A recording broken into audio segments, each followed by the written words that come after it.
بسم اللہ الرحمن الرحیم۔ السلام علیکم میرے دینی بھائی و بہنوں، آپ لوگ میرے چینل کو دیکھا کرو، لائک کرو اور شیئر کرو۔ جانا حضرت صلی اللہ علیہ وسلم کا اپنے مامون کے گھر میں اپنی والدہ آمنہ کے ساتھ، اور فوت ہونا آمنہ کا راہ میں مین اور عبد المطلب کا فوت کرنا، اور جانا حضرت صلی اللہ علیہ وسلم کا ابو طالب کے ساتھ سفر میں تجارت کو اور ملاقات ہونا، ایک رات راہب سے راہ مین۔ کہتے ہیں کہ جب حلیمہ نے حضرت صلی اللہ علیہ وسلم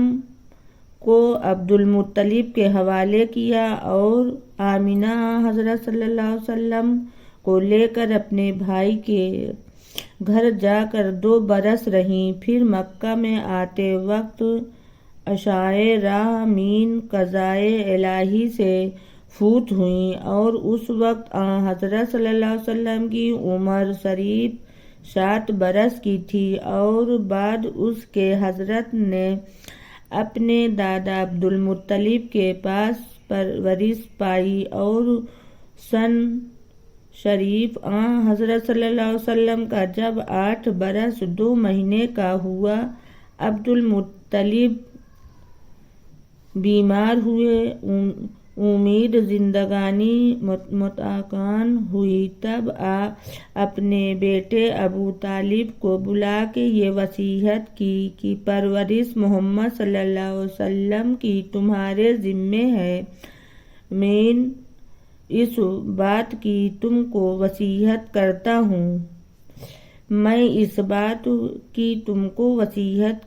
ہوں، اس کو یاد رکھنا۔ ابو طالب نے کہا، اے ابا جان، وہ میرا بھتیجا ہے، میں اویس کو اپنے فرزند کے برابر جانتا ہوں۔ بعد اس کے عبد المطلب نے انتقال کیا، اور حضرت صلی اللہ علیہ وسلم کی ابو طالب نے پرورش کی۔ اویس ایام میں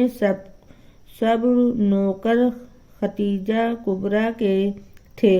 اور قریش سب شام کی طرف تجارت کو جایا کرتے تھے، اور اس وقت ابو طالب نے بھی آمین کے ساتھ شام کا عزم کیا، اور حضرت مہار ستر کی کھینچتے تھے، چونکہ اس آپ کا شاگرد تھا۔ ابو طالب چاہتے تھے کہ حضرت صلی اللہ علیہ وسلم کو گھر بھیجیں۔ حضرت نے کہا، اے چچا جان، مجھ کو آپ اکیلا گھر میں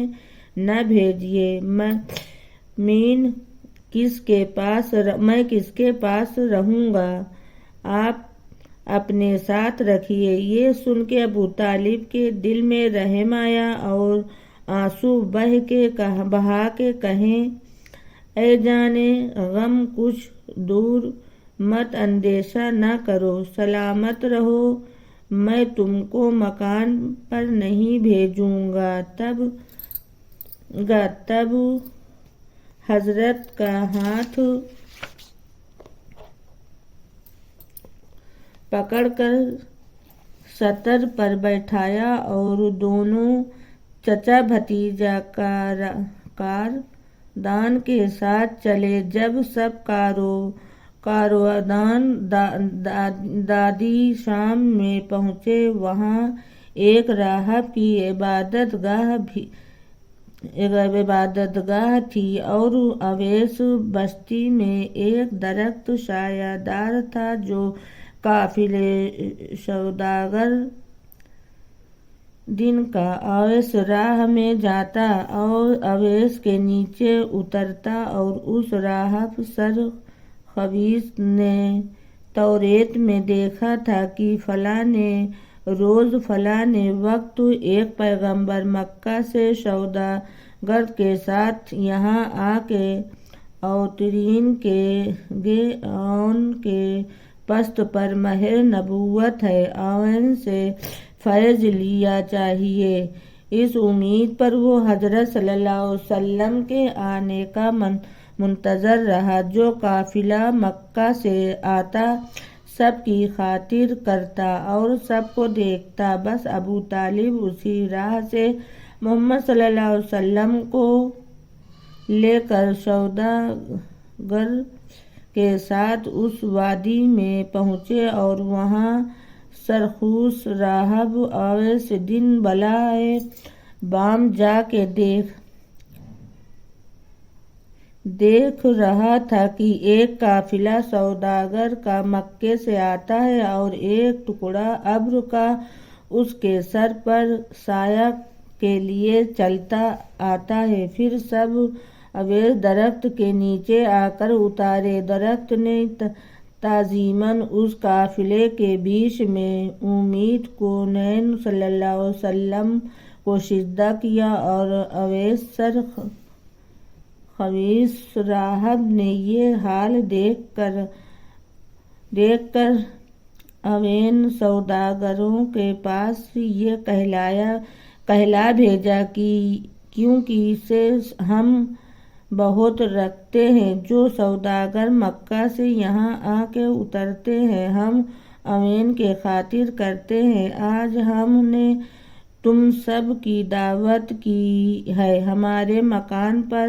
آؤ۔ ابو طالب نے دعوت اویس کی قبول کی۔ تب رسول خدا صلی اللہ علیہ وسلم کو ایک نوکر کے ساتھ اسباب کے پاس چھوڑ کے اس درخت کے نیچے بٹھا کے سب راہب کے گھر میں چلے گئے اور راہب نے اپنی عبادت گاہ سے نکل کر سب کو دیکھا اور بٹھایا، پھر معبد خانے کے اوپر جا کے دیکھنے لگا کہ اور کوئی تو باقی نہیں رہا، اور دیکھا کہ وہ ٹکڑا ابر کا جہاں تھا وہیں موجود ہے۔ تب سب سے کہا کہ تمہارے وہ 2 آدمی باقی ہیں درخت کے نیچے چھوڑ کے آئے ہوئے۔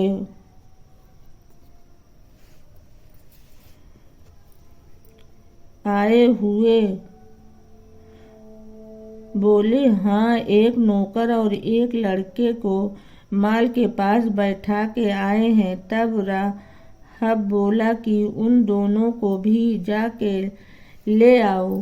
پھر راہب باب پر جا کے دیکھا تھا، اتنے میں کوئی جا کے پیغمبر خدا صلی اللہ علیہ وسلم کو لے آیا اور وہ ابھی بھی حضرت کے سر پر مبارک پر سایہ ڈالے ہوئے ساتھ آ رہا ہے۔ راہب نے یہ حال دیکھا کہ کہا واللہ، یہ ابر کا سایہ 100 پیغمبروں کے اور کسی پر نہیں ہوتا ہے۔ یہ کہہ کر رسول خدا صلی اللہ علیہ وسلم کو اپنی جگہ پر لے لیا جا کے بہت سی تعظیم و تکریم کی، اور اس کی اور اگلی کہانی میں بعد میں سناؤں گی۔